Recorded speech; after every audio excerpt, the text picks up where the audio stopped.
शबरी गुरु के द्वार पे रहती, झाड़ू बुआरी करती थी। रोज सुबह गुरु मतंग ऋषि सोकर उठे, उसके पहले शबरी गुरु की पूजा के लिए सारी तैयारी करके रखती।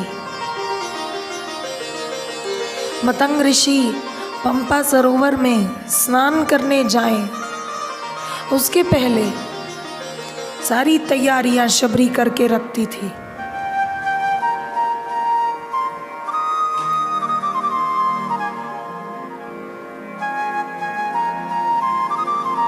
एक दिन मतंग ऋषि पंपा सरोवर से स्नान करके आए और उनको आभास हो गया कि अब इस शरीर का समय पूरा हो गया है। ऐसा गुरु को आभास हो गया। गुरु आए स्नान करके पंपा सरोवर से, और गुरु ने आकर शबरी को कहा, बेटी मेरे जाने का समय हो गया है, अब मैं चला जाऊंगा। शबरी थोड़ा चिंतित हुई, गुरुदेव कहाँ जाओगे, कहाँ जा रहे हो? गुरु ने कहा, बेटी मेरा समय अब पूरा हुआ, अब ये स्थूल देह नहीं रहेगा, मैं ब्रह्म में विलीन हो जाऊंगा, अब ये शरीर नहीं रहेगा। आत्मा तो अमर है, शरीर नहीं रहेगा। शबरी घबरा गई, समझ गई कि गुरु क्या कहना चाहते हैं, क्या कह रहे हैं। शबरी समझ गई। दो हाथ जोड़कर गुरु के चरणों में निवेदन करने लगी, गुरुदेव अब कहीं मत जाओ, कहीं भी नहीं जाओ, यहीं रहो मेरे पास, मेरे नेत्रों के सामने, मेरी आंखों के सामने।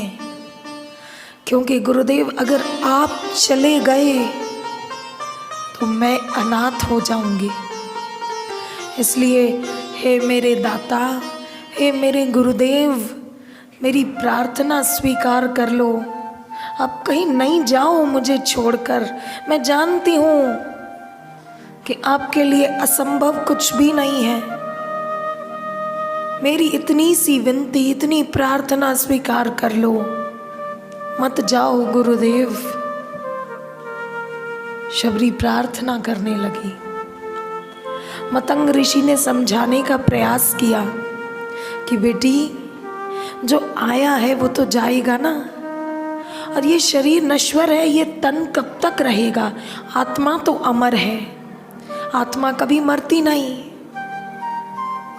मैं निरंजन नारायण का अंश हूँ, पर ये शरीर तो नश्वर है ना बेटी, इसको तो जाना है कभी ना कभी। शबरी नहीं मानी, बोले नहीं गुरुदेव मैं नहीं जानती ये सब, मुझे नहीं पता, मुझे बस इतना पता है, मैं तो बस इतना जानती हूँ, त्वमेव माता च पिता त्वमेव। गुरुदेव आप ही मेरी माँ हो, आप ही मेरे पिता हो, त्वमेव बंधुश्च सखा त्वमेव, आप ही मेरे बंधु हो, सखा हो। त्वमेव विद्या द्रविणम त्वमेव, त्वमेव सर्वम मम देव देव। गुरुदेव आप ही मेरा सर्वस्व हो, आप ही मेरा सब कुछ हो, मैं तो बस इतना जानती हूँ। और गुरुदेव आप नहीं रहोगे ना तो मैं भी नहीं रह पाऊंगी। शबरी ने प्रार्थना करी, गुरु ने समझाने का प्रयास किया, पर शबरी मानने को तैयार नहीं थी। हट करने लगी कि गुरुदेव जाना है, आपको जाना है, मुझे भी लेके चलो अपने साथ, मैं आपके बिना नहीं रहूंगी।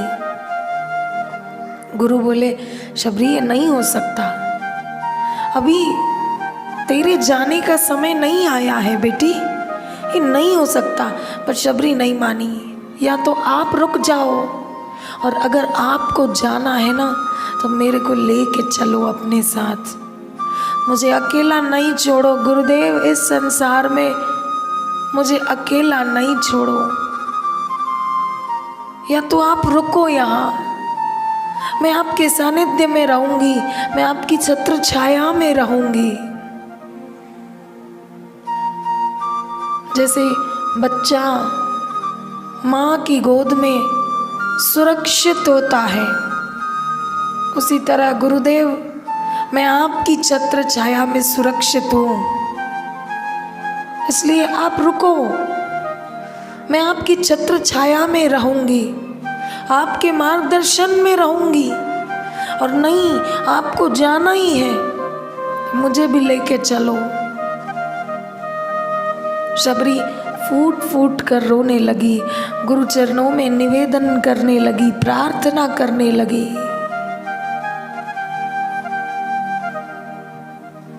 गुरु से देखा नहीं गया शबरी की ऐसी हालत, और शबरी के प्रेम के आगे फिर गुरु ने ये कह दिया कि ठीक है बेटी, मैं कहीं नहीं जा रहा, मैं यही हूँ तेरे पास, हमेशा मैं यहीं रहूँगा। गुरु ने ये कह दिया। शबरी का प्रेम ऐसा था, शबरी की तड़प ऐसी थी। गुरु ने कह दिया, बेटी तू चिंता मत कर, मैं नहीं जाऊंगा कहीं, मैं यहीं रहूंगा। सच्चाई तो ये है कि मतंग ऋषि का शरीर रहा नहीं, शरीर ब्रह्मलीन हो गया, उनको समाधि दे दी गई, उनके भक्तों ने उनको समाधि दे दी, शरीर नहीं रहा। पर शबरी ने कभी इस बात को स्वीकार नहीं किया कि मेरे गुरु नहीं है। शबरी ने नहीं माना कभी। क्यों? कि गुरु ने कहा था कि बेटी मैं कहीं नहीं जा रहा, मैं यहीं हूँ, तेरे साथ हूँ, तेरे पास रहूँगा हमेशा, मैं कहीं नहीं जाऊँगा। गुरु ने कहा था ना। लोगों ने खूब समझाया कि शबरी गुरुजी नहीं रहे, अब शरीर नहीं रहा उनका, तू मान ले, तू स्वीकार कर ले। शबरी ने नहीं माना। नहीं, मैं तुम लोगों की बात क्यों मानूं? मुझे मेरे गुरु ने कहा है बेटी मैं यहीं हूँ, मुझे मेरे गुरु ने कहा है बेटी मैं कहीं नहीं जाऊँगा, तेरे साथ रहूँगा हमेशा। तो जब मेरे गुरु ने कहा है तो मैं तुम लोगों की बात को क्यों मानूं सच? तुम लोगों की बातों पे क्यों मैं करूं विश्वास? शबरी ने नहीं माना। पहले की तरह अभी भी हर दिन गुरु के सोकर उठने का समय होता, उसके पहले उठकर स्नान आदि करके गुरु की पूजा के लिए सारी तैयारी कर लेती शबरी। लोग बोलते थे शबरी बावरी हो गई है, पागल हो गई है, अरे गुरु तो नहीं रहे फिर भी ये क्या करती रहती है। पर शबरी को कोई फर्क नहीं पड़ा। शबरी ने कहा दुनिया के लोगों को जो बोलना है बोले, जो सोचना है सोचे, तुमको शबरी पागल लगती है तो पागल सही, पर मैं तो ये करूँगी क्योंकि मुझे मेरे गुरु ने कहा है बेटी मैं यही हूँ, कहीं नहीं जा रहा। तो मेरे गुरुदेव है ना, मेरे गुरुदेव के वचन है, तो मेरे गुरु हैं, और जब मेरे गुरु हैं तो मैं तो उनकी सेवा करूँगी।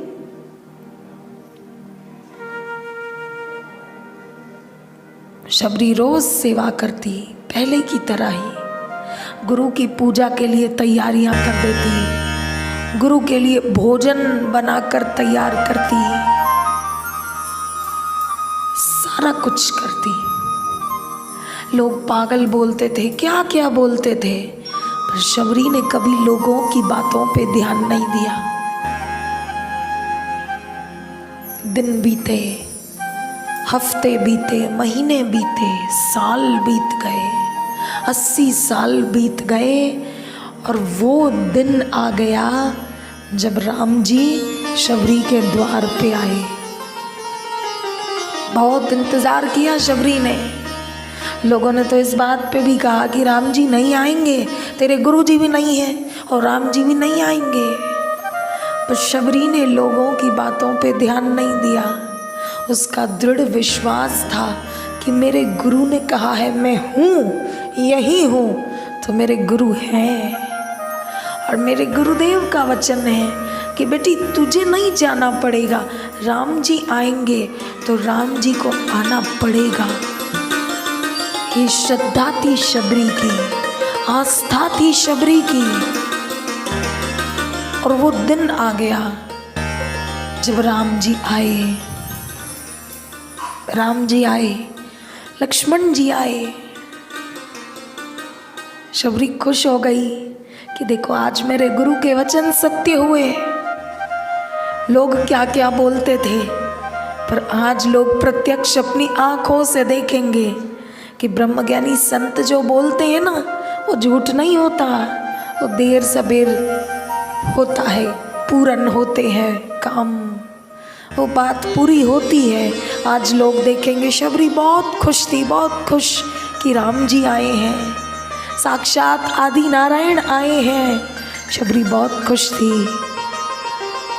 जंगल से बेर इकट्ठे किए थे, हर दिन बेर चुन के लेके आती थी और हर दिन एक एक बेर को चखती थी। जो मीठे होते उनको टोकरी में रखती और जो थोड़े खट्टे होते उनको फेंक देती कि मेरे राम जी खट्टे बेर थोड़ी खाएंगे, मीठे मीठे बेर खाएंगे। तो चख चख के एक एक बेर को रखती। उस दिन भी बेर चख के रखे थे। राम जी आए तो शबरी ने जूठे बेर ही आगे कर दिए कि प्रभु भोग लगाओ। राम जी ने भी देखा कि इसमें शबरी का प्रेम है, तुरंत वो बेर उठाए खाने लगे। लक्ष्मण जी ने देखा ये क्या, ये तो जूठे हैं, और वो भी किसका जूठा है, शबरी।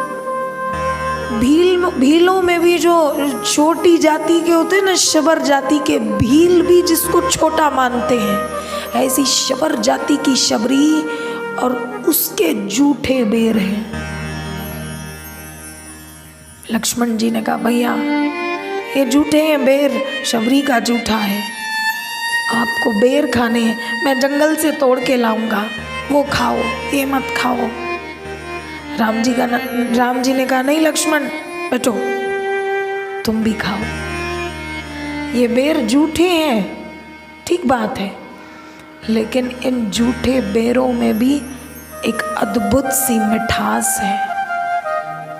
ऐसी मिठास जंगल से तुम बेर तोड़ के लाओगे ना, उनमें नहीं होगी। बोले क्यों? राम जी ने कहा वो जंगल से बेर तोड़ के लाओगे, पर ये जो बेर है ना, इनमें शबरी के प्रेम की मिठास है। ऐसी मिठास उन बेरों में कहाँ होगी, तुम भी खाओ। बिठाया, लक्ष्मण जी को भी बेर खिलाए। कैसी गुरु की गुरुता है, कैसी भगवान की भगवत्ता है कि झूठे बेर खाने में भी तकलीफ नहीं होती, कोई संकोच नहीं होता। थोड़ा समय बीता, लक्ष्मण जी घूम कर देखने लगे। मतंग ऋषि का जो आश्रम था, घूम कर देखने लगे। घूमते घूमते उन्होंने बहुत सारी चीजें देखी। आकर राम जी को पूछा कि भैया यहाँ देखो, ये यज्ञ कुंड तैयार किया गया है, ऐसा लग रहा है अभी कोई बैठ के इसमें यज्ञ करेगा। और भी बहुत सारी चीजें दिखाई। फिर दिखाया भैया इधर आओ, ये देखो ये कपड़े सूख रहे हैं, और ये जो कपड़े हैं ना, ये किसी पुरुष के कपड़े हैं, किसी पुरुष के वस्त्र मालूम होते हैं। और यहाँ इस आश्रम में कोई पुरुष तो नहीं रहता है, शबरी तो अकेली रहती ना, पुरुष तो कोई नहीं रहता। और ये कपड़े किसी पुरुष के हैं, सूख रहे हैं, अभी भी गीले हैं, मानो अभी अभी किसी ने धो के सुखाया हो। तो ये किसके कपड़े हैं? लक्ष्मण जी ने पूछा राम जी को कि ये कपड़ों में गीलापन है, मानो अभी धो के सुखाया हो, और पुरुष के हैं कपड़े, और इस आश्रम में कोई पुरुष नहीं रहता, शबरी अकेली रहती है, तो ये कपड़े किसके हैं? राम जी ने देखा, देख के मुस्कुराए। राम जी ने कहा लक्ष्मण, ये वस्त्र तो मतंग ऋषि के हैं।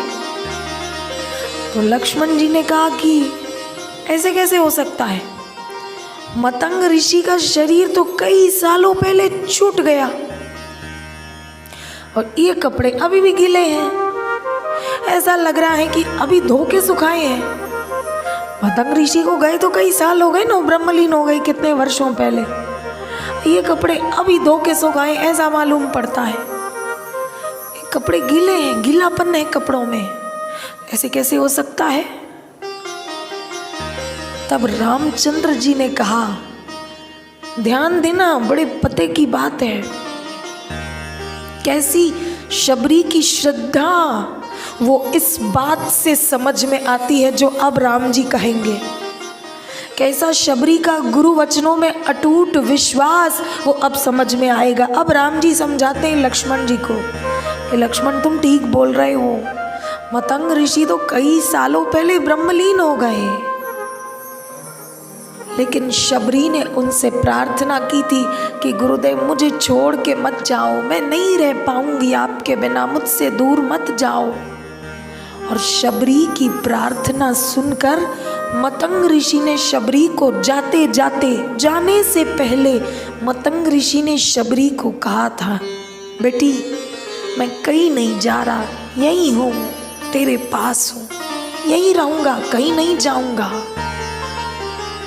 तो गुरु ने ऐसा कह दिया और शबरी ने पक्का कर लिया कि मेरे गुरु ने कहा है ना, तो मेरे गुरु यही है, कहीं नहीं गए। उसके बाद उनका शरीर ब्रह्मलीन हो गया, लोगों ने उनको समाधि दे दी, और लोगों ने शबरी को खूब समझाया कि शबरी अब तेरे गुरु नहीं रहे, शरीर नहीं रहा तेरे गुरु का। पर शबरी मानी नहीं। क्यों? कि शबरी के दिल में, शबरी के दिमाग में एक ही बात थी, मेरे गुरु ने कहा है मैं हूँ, मैं यहीं रहूँगा, कहीं नहीं जाऊँगा, तो मेरे गुरु हैं। राम जी बोले लक्ष्मण ये जो कपड़े गीले हैं ना, ये इसलिए गीले हैं क्योंकि शबरी मानती है कि मेरे गुरु हैं। जिस दिन शबरी ये मान लेगी कि अब मेरे गुरु नहीं है, ये कपड़े सूख जाएंगे। ये कपड़ों में गीलापन इसीलिए है क्योंकि शबरी की श्रद्धा है कि मेरे गुरु यहीं पर है, मेरे गुरु मुझसे दूर नहीं गए, कहीं नहीं गए, यही है। शबरी की श्रद्धा है, शबरी ऐसा मानती है, इसलिए ये कपड़े गीले हैं। जिस दिन शबरी मान लेगी कि मेरे गुरु नहीं है, उस दिन ये कपड़े सूख जाएंगे। ये कपड़े जिस दिन ब्रह्मलीन हुए थे मतंग ऋषि, पंपा सरोवर से स्नान करके आए थे, उस दिन उन्होंने ये अपने वस्त्र नदी में धोए थे और लाकर सुखाया था। उस दिन से आज तक इतने साल हो गए, कपड़े गीले हैं क्योंकि शबरी की श्रद्धा जीवित है, शबरी का विश्वास जिंदा है, इसलिए कपड़े गीले हैं। जिस दिन शबरी मान लेगी ना कि गुरुजी नहीं है, उस दिन ये सूख जाएंगे। शबरी का प्रेम देखो कैसा, कि कपड़े सूखे नहीं, कितनी बार गर्मी का मौसम आया होगा, कितनी कड़क धूप कितनी बार रही होगी, कितनी बार तेज हवाएं चली होंगी, लेकिन हवाएं गुरु के वस्त्र को सूखा नहीं कर सकी। कड़क धूप गुरु के वस्त्रों को सूखा नहीं कर सकी। हवाएं और कड़क धूप शबरी की श्रद्धा के सामने, शबरी के विश्वास के सामने नन्हे हो गए, छोटे हो गए, उनका असर खत्म हो गया। कई साल बीत गए थे, कई साल, कितनी हवाएं चली होंगी, ठीक है ना, ठीक बात है। कितने धूप, कितने कड़क धूप, कितनी गर्मी के मौसम आए होंगे। श्रद्धा की कैसी महिमा है, श्रद्धा में कैसा बल है कि इतने सालों में कपड़े नहीं सूखे। शबरी ये सब कुछ सुन रही थी। राम जी जो भी बोल रहे थे, शबरी वो सुन रही थी। लक्ष्मण जी से जो कह रहे थे, राम जी ने कहा कि मतंग ऋषि का शरीर नहीं रहा, पर शबरी नहीं मानती इस बात को।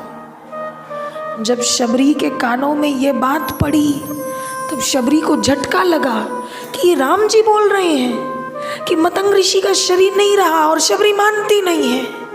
ये राम जी बोल रहे हैं, मेरे गुरु नहीं है।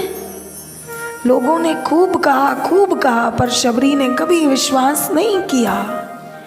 पर जब राम जी के मुख से सुना ना, तो शबरी को झटका लग गया कि भगवान बोल रहे हैं, मेरे गुरु नहीं है, मेरे गुरु नहीं है।